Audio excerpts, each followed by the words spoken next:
बर्तमान बड़ खबर पुरी जिला सत्यवादी ब्लॉक अंतर्गत अड़िश ग्राम में भयावह अग्निकांड। यह अग्निकांड में 10 जन परिवार संपूर्ण घर पोड़ी पाउंस हो जाइछि। तेबे यह अग्निकांड में जने लोक आहत हो स्थानीय डाक्तखाना चिकित्सा होउछन्ति। ता सहित 2 ରୁ 3 गोटी गाय मध्य आहत होइछन्ति। सत्यवादी तहसीलदार बीडीओ एवं ओआरआई सेठारे पहुंची पोड़ी हो जाइथिबा घरर प्राथमिक तदंत आरंभ करछन्ति। जय श्रीराम।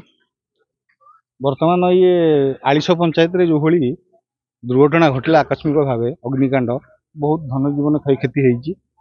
देखो धान मोटरसाइकल बहुत पोड़ी जाइए किंतु सरकारी स्तर में जो इनक्वारी हवा कथा तुरंत इनक्वारी एम केमतिका प्रधानमंत्री आवास योजना सामिल कर घरटे दवा आमर भल भाव इनक्वारी केते कौन सब क्षय क्षति होती आर को अनुरोध आ प्रशासन अधिकारी अनुरोध आम सुग्रीव सेनार अधिकारी मैंने ये प्रथम आसी पहुँचलु समस्त सुखिला खाद्य बंटन करूँ कि से हिसाब से समस्त आसिक ये जगह टे अनुध्यान करूँ आउ जिते असहाय अच्छा जिते क्षय क्षति अकलन कर क्षति पूर्ण दिंतु तुरंत भाव ये कहीकि मुझे सुग्रीव सेनार अध्यक्ष ये कर सत्यवादी राजकिशोर सेनापति report the Republic Odisha 24 news.